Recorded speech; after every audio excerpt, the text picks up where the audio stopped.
Well, hi there. Welcome. We're going to talk about healing. I've got some questions that you have sent in, submitted questions, and anybody who comes on live, or you know what, even after the fact, go ahead and leave a comment with your question. Anything goes. Ask me questions about your healing. Ask me questions about using psychedelics and microdosing to heal. Ask me questions about breathwork. Ask me questions about spirituality. Ask me questions about my upcoming program, Transforming Trauma. And for the next 30 minutes or so, I am going to answer them. So let's hang out. I'm so glad you're here. Okay, so first and foremost, if you don't know me, hi, I'm Rye, and I'm a guide for your self-healing. I am not a healer, and I don't want to be. That sort of feels like a lot of pressure. And I much prefer being someone also on the journey who's extending a hand to you to say, okay, I'm a couple steps ahead of you, and here's what I've learned on my journey, and here's the trauma-informed training that I've received to effectively support you. That's important here. Hello, beautiful. And let me guide you. Let me support you. Let me hold you. I want to be transparent right off the bat. If you don't feel safe with me, if you don't trust me, if you feel like a little weird in my presence or connecting with me, I'm not the guide for you, and that's not going to hurt my feelings. When people say they're looking for a therapist, I say, great, make sure you interview 2 or 3, because the first one you meet that takes your insurance isn't a match just because they take your insurance, right? And maybe they're trauma informed. The first one that you're a match with is the one that you feel in your body a sense of connection or safety around. And the same thing goes for me and my guidance. So there's my unofficial intro. I am on a healing journey with my physical health, chronic illness, I'll put it in air quotes because I really don't use that phrase anymore, but the classic sort of no doctor can really totally tell me how to make it all better and check that box. And many, many, many doctors along the way told me, you're absolutely fine. You're completely healthy. There's nothing wrong with you. It's all in your head. You need to go see a shrink. And what I've found over the last 7 years of my healing journey is that the nervous system is a critical component in this expression of inflammation in my body. And the nervous system is the anchor and the answer for bringing myself back to homeostasis. So great, we've got our first question ready. Let's talk about medicine. Let's start right out with psychedelics and plant medicines and amphibian medicines. As the question just came in, have you ever tried kambo? Yes, I actually am trained to serve kambo to myself. I did a training course to administer the points, the burns, the medicine, and to sit with myself and allow the purge to happen. I'm happy to answer any questions you have about kambo. For those of you that don't know, kambo is an amphibian medicine. It comes from a frog, the Amazonian tree frog, and it's a cleansing medicine. It's an ordeal medicine. You have vomiting and purging from your butt, a top purge and bottom purge. 2 directions of purging. Most people do vomit. And it's not a pleasant experience, but it is a pretty intense cleansing experience. Yes, physically there's a cleanse that happens, but feels like a spiritual and energetic detox on a lot of levels. And there are some powerful peptides that are delivered via the frog serum directly into your lymphatic system through superficial burns. My burns are all... At the moment, I burn on my legs, although I haven't done a treatment in a while. I am going to start microdosing kambo. I really want to be the microdosing queen, y'all, because honestly, there's very few substances where you can't just take a little bit of it and reap the benefits without overwhelming your system. A lot of people are like, kambo's not for me because that shit looks crazy. And I have a reel, I can repost it where I show myself purging and having a kambo experience. It's pretty freaking intense. Hi, Chris, glad you're here. So yes, I self-serve kambo. I'm going to start microdosing kambo. 1 point, maybe once a week, every Sunday. I don't want to set something totally in stone. I want to work with my intuition, but those peptides that you receive from the frog secretions are powerful anti-inflammatories. Among many things that they do, I want them for the chronic illness part of the experience that I'm healing. So there's my answer about kambo. Hit me with any other questions that you have about using any medicines to heal. Psilocybin is the primary medicine, the mushroom medicine that opened my heart and my mind and my spirit to the power of working with these plant and amphibian and fungi friends. And I find that with how like hip psychedelics have become, which is awesome that they're being accepted into the mainstream, there's a lot of how can I get my hands on that? How much can I actually take? And how fast can this make my problems go away? Kind of misunderstanding around it, this Western perspective around it, that it's like a pill, right? Or it's like a supplement, or it's like a yoga practice, right? How do I use it? How do I make it work for me? And what we're talking about are medicines that have a consciousness, that are beings in and of themselves. Like, this might sound kind of out there, but like, you are communing with the spirit of psilocybin when you are working with it, even in tiny doses. And so when you get in that abusive kind of place with it, and I have learned my lesson the hard way, oh, let me just pop some of this because I'm having a bad day, without intention, without prayer, without gratitude, and whoa, what came up was not within my window of tolerance to hold, was totally overwhelming for me. For those, one day maybe I'll tell my accidental 6-hour psychedelic journey. Thought I was taking a microdose, definitely took way, way more. Had a huge healing and took me 6 months to recover from. So we want to use these tools. We want to work with these consciousness expanding tools with great intention and care. That is even in a microdose. Even if you're taking 1 drop of my psilocybin tincture, proceed with care. Proceed with care. The Western perspective of how much can I take to make my problems go away does not apply here. And the medicine is going to show you something. It's going to reveal. This is what kambo does, what psilocybin does, what MDMA does, all of them. They're revealing something to you, and then you have to step in. You have to work with what's revealed. Does that make sense? Give me an emoji if it makes sense, and I'm going to keep going with the questions that are here unless you all live have more. Keep asking them. We'll get to them all. So someone just asked me yesterday, so what just happened with the eclipse from like a healing standpoint? Like, did I heal something? What happened energetically? I know what happened astronomically, right? I know that the moon was passing between the sun and the earth, and there was an awesome shadow, and there was a shift. We were about in 85%. I was not in totality, but man, I felt an energetic shift. I felt a real cord cutting happening as the moon was passing over. Actually, it went kind of like this, passing over. It went up and down. And I was able to really open my heart and ask the moon to kind of like cut, to be the cord cutter between me and the sun of any ancestral or energetic ties that needed to go. And I want to just say this about working with celestial bodies, about working with the moon, about working with the sun, about working with the elements, about working with earth, right? All of this, whatever we're talking about, whether it's a full moon or an eclipse or going outside to do a ceremony with fire and dirt. It's all about your intention.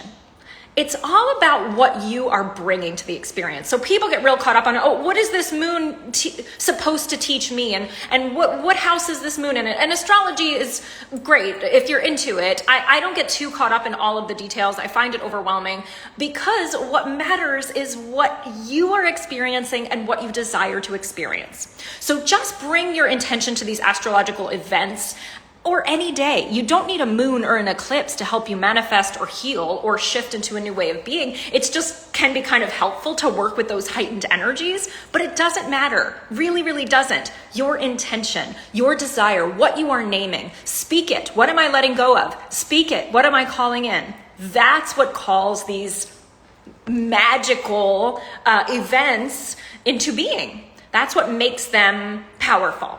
So you are the medicine. Right? Talking about using plant medicine to heal, using the eclipse to heal. All of those things are tools. You are the medicine. Your intention matters. That's my hope, that you take that away from this. Anybody feel anything crazy during the eclipse? I just felt a lot of emotion. I'm still feeling it today. A lot of frustration, a lot of irritation, a lot of really old crap coming to the surface. And I get to lay it down at the altar of my healing over and over again. I get to lay it down and ask for forgiveness. I get to lay it down and start again. Healing is about repetition. We really all want this like huge cathartic thing. I did this one mushroom ceremony that changed everything, right? I had this one breathwork ceremony where everything was different. And yes, there are those kick-ass cathartic experiences that like, hell yes, bring them on, right? They happen. And the real healing happens when we're in it for the repetition of again and again and again. Not perfectly, right? But the consistency of how you show up does matter for wiring that new neurology in, that you are worthy, that you can heal, that there are states to feel other than total freaking irritation at everyone around you. That message is for me. Okay. Skipping around, I'm going to answer a question about my upcoming program, Transforming Trauma. Somebody asked, how is this different from your Journey to Heal membership? And I thought that was a fabulous question because a lot of you are in my membership. Inside the membership, we work with the full moon and the new moon. We have these juicy ceremonies. We had one last night where I bring a particular theme, and then for an hour, you drop into sacred space with my guidance. I'm in your ear with music, with binaural beats, with healing tones. There's a whole way that I craft these journeys, these ceremonial healing experiences, so that you are, yes, using the breath as gentle as you would like. You can bring up some activation. This is not like hardcore, you have to breathe as hard as you can and trip your face off breath work. Not in my world. This is trauma-informed breath work. So you choose the level of breath, and it's a whole lot of guided visualization and meditation. We work with the elements, we work with the celestial bodies, and I guide you to going within, boop, eyes closed, blindfold on, to have a healing, to experience a ceremonial healing. Twice a month inside the membership with a whole library of recordings to work with, anywhere from 5 minutes to 40 minutes, and some other great embodiment perks of being inside the membership. That's a $67 a month exchange. That's a very affordable way to work with me. Transforming Trauma, however, is an 8-week contained experience with a beginning, a middle, and an end, and it's much more of a how to heal. When we meet, we're not just dropping into ceremony together. You actually get invited to the member ceremonies when you are inside of Transforming Trauma, so you have those juicy experiences. But when we meet, we're having like a master class. We're having a lesson, we're having a drop-in, we're having an actual experience where I'm helping you understand how to heal yourself. Step by ever-loving step. Inside of Transforming Trauma, I also give you a how-to formula. It's 5 steps, like print out the PDF cheat sheet and listen to me guide you through the 5 steps kind of healing. Okay, so I'm really big on practical. It drives me nuts in the healing space that there's a whole lot of like, healing is about this, and here's a philosophy of healing, and here's some ideas about how to heal, and like they all sound really nice, and then I'm like, okay, but what do I actually do? Does anybody else feel like that? But like, what, like, take me through the steps, okay? I used to own a nutrition business, and I was so big on cheat sheets. It wasn't just recipes, it was a straight up cheat sheet. You want to learn how to cook? You don't learn how to cook by following a recipe. You learn how to cook by following a cheat sheet. Step 1, pick a protein. It can be any one of these, right? Step 2, pick a starch. It can be any one of these. I kind of how my brain works around everything. So here I am in the healing space, about to offer y'all a cheat sheet for the 5 steps that I use and have helped dozens of people use, have beta tested, and will be bringing into Transforming Trauma. So that's how it's different from the membership. A little more concrete of a how-to. You also get some pre-recorded lessons where I'm teaching you on a slideshow about your nervous system, about your parts inside of yourself, about your triggers, about how to work with all of the stuff, the feelings and everything that comes up around healing. Somebody asked, what if I feel like my trauma isn't that bad, or that I've done a lot of healing already, and the name of the program being Transforming Trauma is just a little bit inaccurate or intimidating for where this person is at right now? She was basically saying like, I'm actually pretty good, right? And she feels a little shy saying that because lots of people are not pretty good, right? And she has done incredible work, full psychedelic journeys with me, inside the membership, lots of work, but I just want to work on my spirituality is basically what she said. Is Transforming Trauma right for me? Yes. Transforming Trauma is right for you whether you resonate with like, oh my gosh, I have this big trauma to heal. The word is triggering in and of itself, right? Truthfully, I'm not sure I'm going to keep that name for the program. And it's an opportunity to just go deeper with your connection. There's 3 ways that we connect. Connection is when we are safe, when we are in that place of safety, when we are in ventral vagal, which is the polyvagal state of okay, right? The state we're like all trying to get to. When we are okay, when we are well, we can connect, right? Can you connect with people when you are triggered, right? The last thing in the world I can do is connect with my husband when I'm triggered by him, right? It's the opposite. So when we are well, we can connect. Three points of connection. This is for everyone, not just those joining the program. Connection with yourself, right? Oh, what's here? Whew, I feel activated, right? What do I need? Oh, I need to rub some circles around my heart. I need to drink some water. Okay, connection with self, understanding what you need in that moment, attuning to your needs. Connection with others. We regulate with each other. We need each other, right? And the irony of that is that like we also trigger the crap out of each other, right? People are the most dysregulating. Relationships are one of the most dysregulating parts of being a human, and we need relationship to re-regulate, to come to regulation. So there's a lot in this program about orienting to the people in your life that you love, that you want deeper connection with. Yeah. And then the third is connection to God. Connection to source, connection to spirit, connection to your creator, connection to the elements, connection to the earth, connection to the celestial bodies, right? Everything that God is to you, connection to Jesus Christ. I work with a lot of Christians, and all belief systems are welcome inside of my containers. So connection is the main sort of theme that Transforming Trauma will highlight. When we are in ventral vagal, when we are safe, we can connect to self, to God, and to other. So let's practice and learn how to actually do that. All right, I'm here to answer your questions. If you have any, drop them, literally about anything at all. Let's see. Breathwork intimidates me, somebody said. I feel a little uncomfortable while I'm doing breathwork, and I have a hard time showing up for ceremonies or breathwork church. I say I want to do it, and then I don't show up. I like the guidance that I get from you, but I'm wondering, is this style of healing, right? Is healing with you right for me if I'm not showing up to the breath work? Thank you to this person for being honest. I just adore you right here. First and foremost, I want to say no one modality is required to heal. Breath work and psychedelics are not required for you to heal. There are dozens, maybe hundreds, I don't know, of ways to heal. And everybody's little formula, little treatment plan is going to look a little different. I just happen to have discovered that combining microdosing with breath work is potent for accelerated healing. And breathwork isn't necessarily for everyone. I want to say that the more aggressive styles of breathwork are definitely not for everyone, and I'd like you to give my trauma-informed style a try. There's a difference between being uncomfortable and being unsafe. I'll say it again.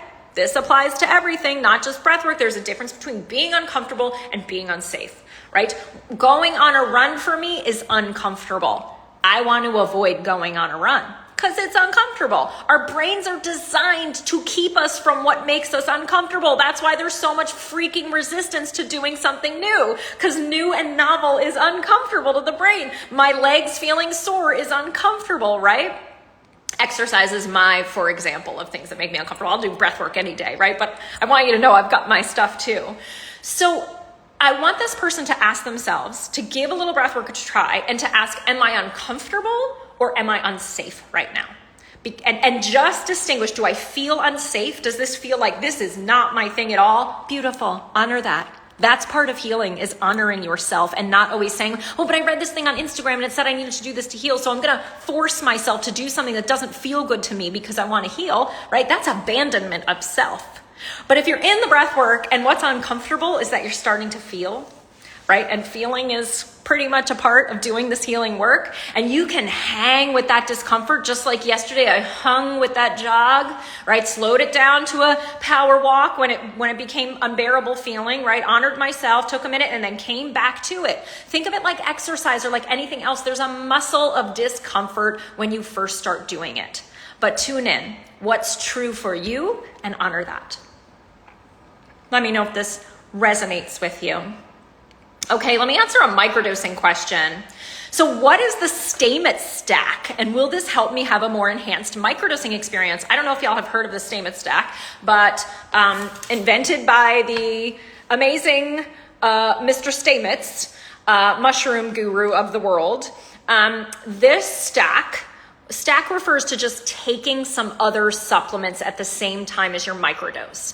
So the stamets stack is lion's mane mushroom and niacin, which is B3, vitamin B3, and you want a flushing niacin.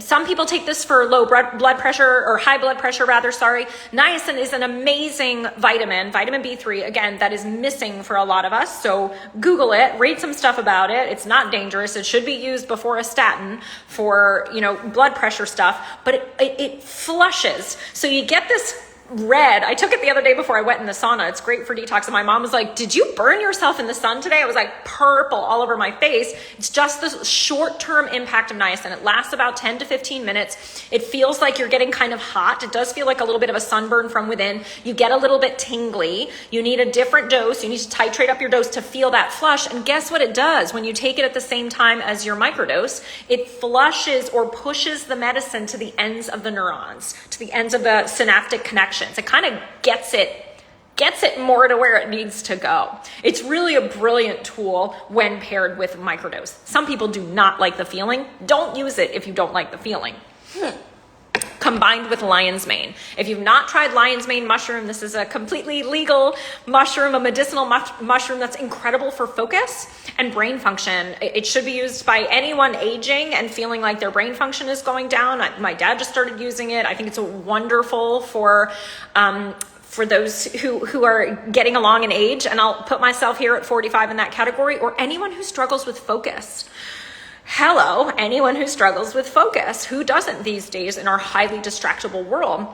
Lion's mane can kind of just get you in the zone, and it's going to enhance that neurogenesis that the microdose is already creating, connecting the new regions, connecting the new ideas of various regions of the brain.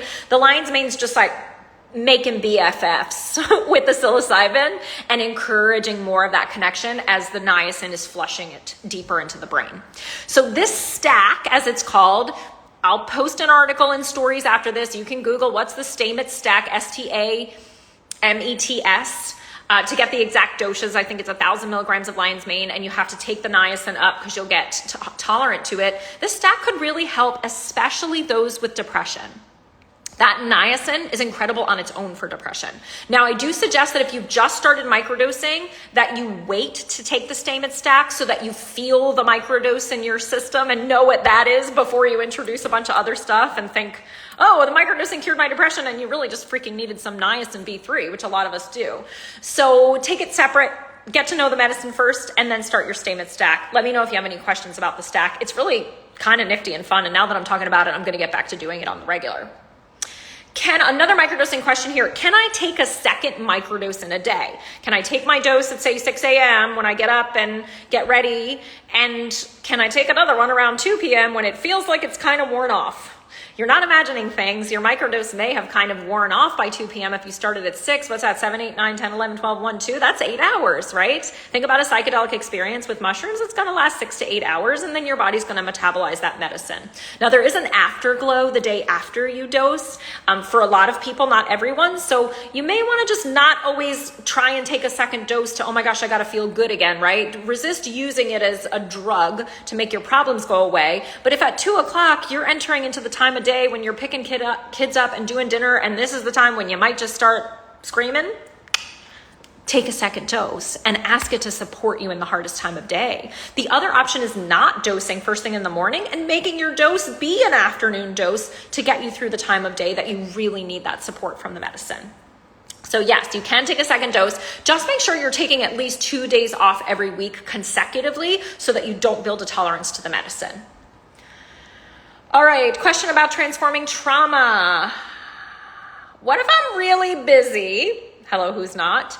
Is this right for me if I can't make all the sessions? Inside of Transforming Trauma, we have 8 live sessions together. They're every Thursday, and we alternate between 11 a.m. Eastern Standard Time and 7 p.m. Eastern Standard Time so that we can meet both the people who have childcare during the day and those that can only meet at night and have work during the day.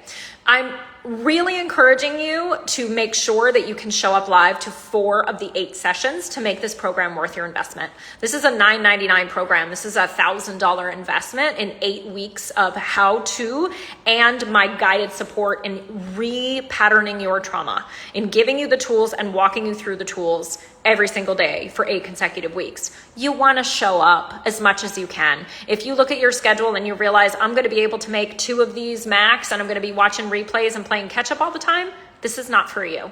You are joining this if you are ready to carve out some time, about 2.5 hours a week for this program.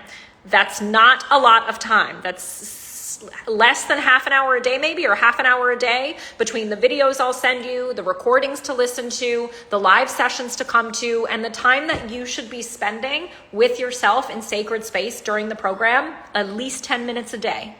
Okay, so I'm not going to sell you on this if you are not in a space to have some, like a playing field, right? You need some space to be able to do healing work. Healing work is not just, let me see if I can jam this in while I'm multitasking cooking dinner. You're not going to heal if that's how you're approaching it. Okay, let's see. Any other questions? Here's a good one. Does microdosing shift your menstrual cycle?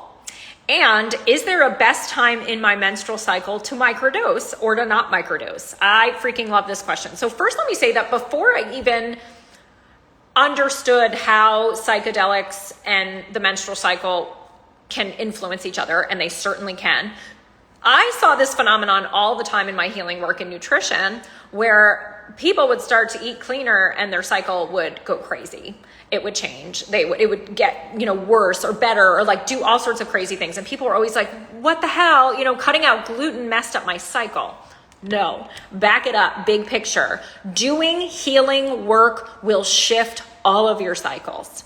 Doing healing work changes the pattern that your body is running on. And so beginning to microdose and purging and moving energy and breathing, you may see a shift in your cycle, and that's not weird. I see those shifts as evidence of healing. Like, I celebrate those when someone contacts me and says that happened. Great. This is evidence that we're moving some stuff around. So be patient with your body as it shimmy shams, right? And reacclimates itself. Your hormones are directly connected to your nervous system. Your nervous system cues the release of hormones like cortisol and all the other ones, names that are escaping me right now, the hormones that we need to mobilize, right? Fight or flight.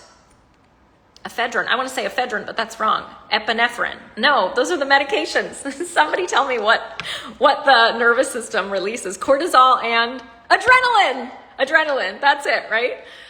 When we need sympathetic activation, right? Look, fight or flight, I want to be clear about something here. People get so freaked out. Oh my gosh, I'm going into fight or flight. This is bad.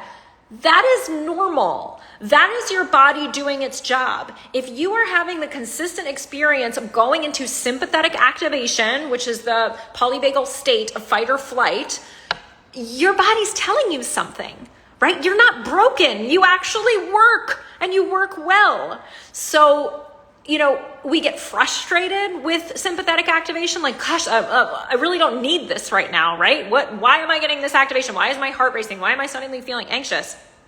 What I'm going to teach you to do inside of this program and in all of the work that I do with people is to tune in and connect with the part that's activated. There's a sacred freaking message for you, y'all. There's a message there, right? I need to move my body. I'm hungry. I'm dehydrated. I need you to pay attention to the road and not keep trying to find the perfect podcast episode right now, right? There's a lot of work that your nervous system is doing to scan your environment to keep you safe. So if you are experiencing activation of your nervous system, hooray, you work properly, right? Let's celebrate that. And then let's connect with the part instead of saying, oh God, the anxious part of me is here. This crazy fucking bitch needs to go, right? How can I make her go away? Insert that crazy fucking bitch is going to get louder, and she's not a crazy bitch. She's a part of you that has a message for you. So there's a big shift that happens when you go from like, go away part that's ruining my life to, hello activated part. I see you here. This doesn't feel like a great time. So I'm having a hard time connecting with you, but here you are. I have a lump in my throat and I'm feeling the emotion come up because I'm connecting with you and you have something to say, right? I'm feeling emotional just modeling this for you. And then you let that energy come. You let it move. It's like trying to stop a baby from crying or a toddler from having a tantrum. Like, what happens, moms or anyone who's worked with kids, the more you try and be quiet, stop moving, right? It gets bigger. What you repress, right? Like a soda bottle. You have to release that energy. So, yes, microdosing can shift your cycle. And there is no ideal time to microdose during your menstrual cycle. I gotta be honest, during the luteal phase, when I'm building to my bleed, that's when I feel like I need the support the most. But it depends how the microdose feels in your system. If it feels like more stuff is coming up, you might not need it during your PMS phase, right? It might be better for when you're in your bleed and you're asking it to support you in resting. So you gotta play around and decide what's right for you. I hope that answers the question for the person who had a menstrual cycle question. It's a beautiful question. And the more in tune you are with yourself and the part of you that cycles, the more you're going to know the answer to that. Okay, here's a great question. Is it actually possible to heal trauma? This person said, Rye, I feel like you'll tell me the truth, right? Because there's all these healers and influencers on Instagram saying like, you can heal, just do my 21-day somatic exercise course and release all your trauma from your belly fat for $29.99, right? Like, great. Yes, there's so many somatic movements. I will teach you a lot of them inside this program. I'm not making fun of somatic. Gentle somatic movement is deeply powerful. And anyone that's promising that your problems are going to go away in 21 days or even 8 weeks is lying to you. I'm not promising you a cure. Think about getting a severe injury, a cut, right? The mark from that surgery or that injury to your body will be there forever. The scar tissue, the scar, right? The memory. We're not here to pretend like your trauma didn't ever happen. That's a cure. That's the symptom chasing we all do. How do I make this discomfort go away? And that's not what healing is. Healing is an integration of what happened to you or what you did not get enough of, and a coming to wholeness within yourself around it. So that I can be triggered now, and then I know exactly what's happening in the trigger and exactly how to work with it and exactly how to make contact with myself and God to integrate and resolve and soothe that trigger in me when I was unhealed that would go on for weeks. Replaying the trigger, having a fight with the person in my head. Think about all the bullshit that happens when you're triggered, right? All the chaos, hurting myself, hurting others, going on binges with food or alcohol or drugs to cope with the discomfort of being a human who's been triggered, right? That's me previously. To me here now in a healed, I'll use the D at the end carefully because I don't feel like I've arrived anywhere. But in a more healed state now, where I can get triggered in that same way that would have sent me spinning for 3 weeks and spend 30 minutes, 45 minutes, maybe 3 minutes on some days. It all depends, knowing exactly what to do to let that part of me know, hey, love, you're safe now, right? This isn't a matter of life and death. Oh, there's some energy to move here? Great. Look, healing's not all about calming down. I cannot freaking stand all this nervous system stuff all over Instagram where they're teaching you that it's all about calming down. Here's how you find calm. Here's how you breathwork to get calm. Here's how you meditate to become calm. Calm is an amazing state that you can access, and it's not the goal. The goal is flexible. The goal is resilient. If the goal is calm and then you get activated, what are you going to feel like every time you're activated? Oh, I'm failing. This is wrong. I shouldn't be activated. Rewind to what we were talking about a few minutes ago, right? The goal is resilient. Oh, I got triggered. Give me a hot second. Or I don't have a hot second, right? Let me resume life and put a little bookmark here because tonight before bed, I'm going to sit down with myself. And even though I think it went away, I'm just going to check in and I'm going to put my hand on my heart and I'm going to say, what's here? Oh yeah, I feel it.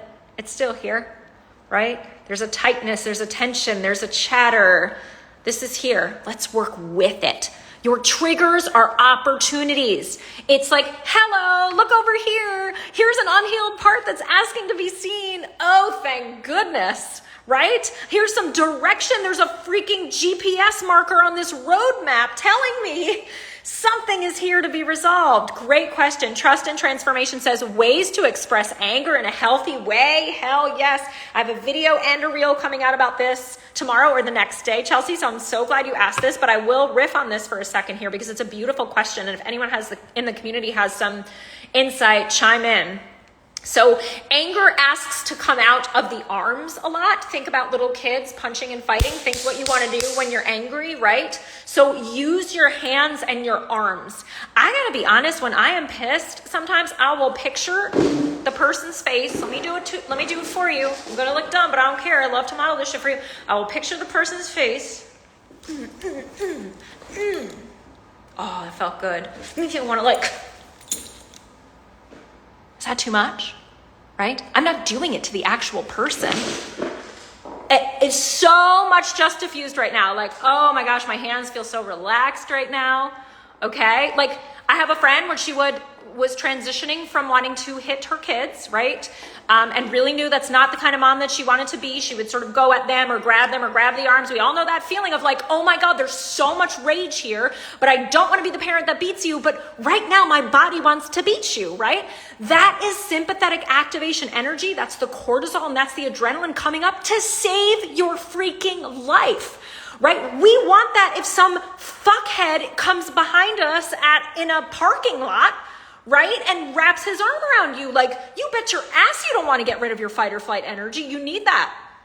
So, this is my friend did when she wanted to stop going at her kids when she was angry. Clapping her hands. The feeling of having her hands hit against each other. Sometimes when my kids were really little, I would turn around, put my back to them, and just go like this. I also like to silent scream. Silent screams are amazing. Or scream into the pillow. And the next step is you don't want to punch them anymore. Just sit and look and love their pain. Yes. Yes. Once you release that energy, so much is available to you. Some families have a punching bag. Some families have, I let my little guy go nuts on the couch. He is allowed to use pillows to slam into the couch over and over again if he has big feelings. But the anger and that sympathetic activation really wants to use the arms. So see how you can use the arms? Man, a punching bag would be fun, right?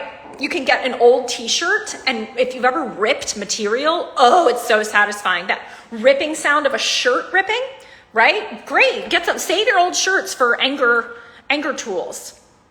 An old book. I don't want to encourage ripping up books, but sometimes a book is just done, right? Maybe the spine is coming out. Man, rip all those freaking pages out. Okay, and that's why some people like power clean when they have that energy, right? Go for a run. Does this help? It is okay to move the energy of the activation. That's what a breathwork session and going can do for you, right? We're all thinking that we're healing our nervous systems by suppressing our feelings even more with like, okay, let me meditate and get calm. Let mommy have a minute to get calm. Like, no, mommy's allowed to be mad. She can go out to the greenhouse and scream her head off and go wrap her arms around a tree, right? There's a lot of ways to move that energy and then come back and then maybe she can be calm mommy. But there's a discharge of energy that may need to happen first. I have a damn it doll. Oh my gosh, what's a damn it doll? Do you abuse it? I think this is fabulous. We're going to have to link up to a damn it doll. Yes, use your tools. You are not a weirdo for screaming into a pillow. You are brilliant. Okay? Okay, I think we're pretty much at time. Let me wait and see. Does anybody else on live has any more questions while I look over my list? Can I join if I'm a man? Yes, this is open to women and men. At the moment, only women are registered. But if there is a man who wants to be in the embodiment of his sacred masculine and be in the presence of some powerful, gorgeous women, I know that this group of women would welcome him. So I'm just going to put that out there. Let's see. Can I microdose? Final question here while I wait for y'all to see if there's any more left on the live. Can I microdose at the same time that I use other medicines? This is a great question. So this person was asking about ketamine. They're currently doing ketamine treatments. And in my experience and research, ketamine and psilocybin are good friends. They make friends. They go well together. You can have your ketamine infusion or your injection, and then you can resume your microdosing schedule after that. I would not take your microdose on a day where you're going to do a large dose of ketamine. There's just no need. Let the ketamine be solo in your system that day. But as far as before and after a ketamine journey, brilliant. Same with cannabis. They're great friends. Taken at the same time, they are great friends. I think those two are brilliant before trauma work or a breathwork journey. If you like the feel of cannabis in your system, if you don't, you may be using too much. You can microdose cannabis. It really can be a beautiful opening into a more embodied state, and it can allow a lot of emotions to come up. And CBD, oh hell yeah, CBD all day, every day, y'all. I'm going to be suggesting everybody inside of Transforming Trauma take a CBD a couple times a day. Doing this trauma work is going to stir up a lot, and that CBD, having your endocannabinoid receptors plugged in there, is just going to be so supportive. As a side note, there will also be some bonus resources inside this program for detoxification. It is not unrelated to your triggers and your trauma. Living in this toxic world is inherently traumatic to the nervous system. And if there's a lot of stuff locked in your system, heavy metals, mold, insert toxin here, glyphosate, parasites. I will be providing some resources for most specifically a parasite cleanse, which is ground zero, which is the basement level of cleansing. It's a very easy protocol. It's a couple of tinctures you take in the morning and at night, and you may expel some really old things. Parasitic energy is real, whether there's a worm inside of your body or whether there is a person alive or dead who's siphoning energy from you. Part of healing trauma is severing those ties and unhooking from those hooks that can get in you. And making you a host, feeding off of your life force. People who are empaths, people who are spiritual, people who are open, people who are loving, people in this community tend to be big ass fucking targets for parasitic energy. So whether you end up working with me or not, I really just kind of want to put that little flag in your awareness that detoxification, sweating, infrared sauna, parasite cleanses, colon cleanses, all of that related to trauma. And it will give you more capacity in your system when you have less things feeding off your life force, more capacity, more space to do the deeper healing work, and to get to those states that you know are available to you: bliss, joy, love, presence, connection, all of it. So thank you for being here at this live Q&A. I had so much fun answering these questions for you, and please do leave more questions here right on the video. Just go ahead and tag me, or I'll see them come up in my notifications, and I will be more than happy to answer your question by DM or by leaving a comment to it here. I love doing this work. Can you tell? I'm talking so fast and I'm so lit up.